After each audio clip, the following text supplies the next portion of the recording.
Referee সরাসরি ক্যামেরার দিকে তাকিয়ে বুক ফাটা কান্নার সাথে বলেন, আমাকে ক্ষমা করে দিন। আমি যা করেছি তার জন্য আমি সারা জীবন নরক যন্ত্রণা ভোগ করব, কিন্তু বিশ্বাস করুন আমি নিরুপায় ছিলাম। আমাকে ওপর থেকে কঠোর নির্দেশ দেওয়া ছিল যেভাবেই হোক স্পেনকে ম্যাচ জেতাতে হবে। আমি শুধু সেই নির্দেশ পালন করেছি মাত্র। রেফারির এই একটি মাত্র বাক্য মুহূর্তের মধ্যে পুরো বিশ্ব মিডিয়ায় দাবানলের মতো ছড়িয়ে পড়ে। সারা বিশ্বের ফুটবল বোদ্ধা থেকে শুরু করে সাধারণ ভক্তরা রীতিমতো স্তব্ধ হয়ে যান। তিনি আরো ভয়ঙ্কর সব গোপন তথ্য ফাঁস করে বলেন, ম্যাচের আগের রাতেই আমার হোটেল রুমে থাকা ল্যান্ডলাইনে একটি গোপন কল আসে। আমি ফোন তুলতেই ফিফার ভেতরের একটি শক্তিশালী সিন্ডিকেট এবং আন্ডারওয়ার্ল্ডের বেটিং মাফিয়াদের এক শীর্ষ কর্মকর্তা আমাকে পরিষ্কার ভাষায় হুমকি দেন। তিনি বলেন, যদি স্পেন এই ম্যাচ না জেতে তবে আমার রেফারিং ক্যারিয়ার চিরতরে শেষ করে দেওয়া হবে। শুধু তাই নয়, তারা আমার স্ত্রী এবং সন্তানদের ঠিকানার কথা হুবহু উল্লেখ করে তাদের জীবনের ওপরও বড়সড় ক্ষতি করার হুমকি দিয়েছিল। আমাকে পরিষ্কার ভাষায় বলা হয়েছিল, যদি তুমি কাল মাঠে আমাদের কথা মতো কাজ না করো তবে তোমার পরিবারের লাশও কেউ খুঁজে পাবে না।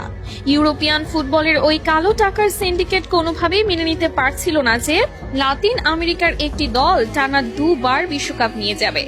আমাকে বলা হয়েছিল যে কোনো মূল্যে যে কোনো অজুহাতে আর্জেন্টিনার খেলোয়াড়দের চাপে রাখতে হবে, তাদের স্বাভাবিক খেলা নষ্ট করে দিতে হবে। কান্নায় ভেঙে পড়ে এই রেফারি আরো বলেন, ম্যাচের বয়স যখন 93 মিনিট, এনজো ফার্নান্ডেজ যখন সামান্য একটি বল দখলের লড়াইয়ে ফাউল করেছিল, তখন আমার কানে ইয়ারপিসে ওপর থেকে সরাসরি নির্দেশ আসে, এটাই সুযোগ, আর দেরি করো না, ওকে সরাসরি লাল কার্ড দিয়ে মাঠ থেকে বের করে দাও। আমি নিজে মাঠে দাঁড়িয়ে অত্যন্ত কাছ থেকে দেখেছি, ওটা কোনোভাবেই লাল কার্ড দেওয়ার মতো অপরাধ ছিল না।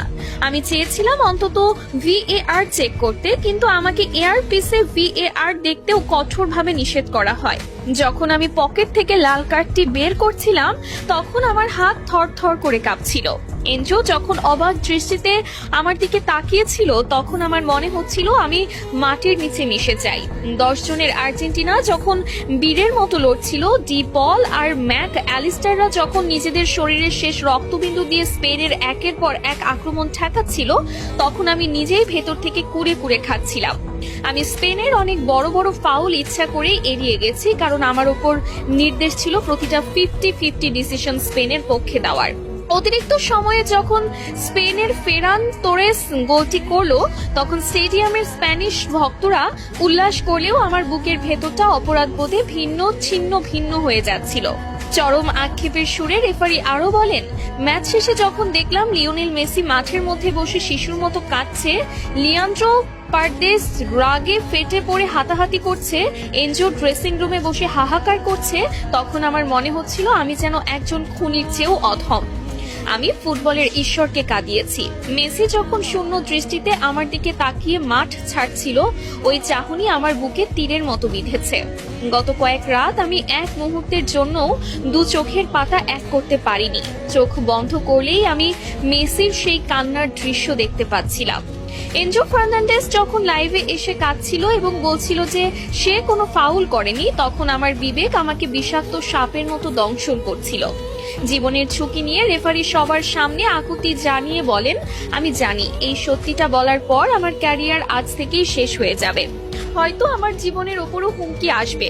ফিফার মাফিয়ারা আমাকে শান্তিতে থাকতে দেবে না। আমি জানি না কাল সকালে আমি আর বেঁচে থাকবো কিনা, কিন্তু আমি আর এই মিথ্যার বিশাল বোঝা বুকে নিয়ে বাঁচতে পারছিলাম না।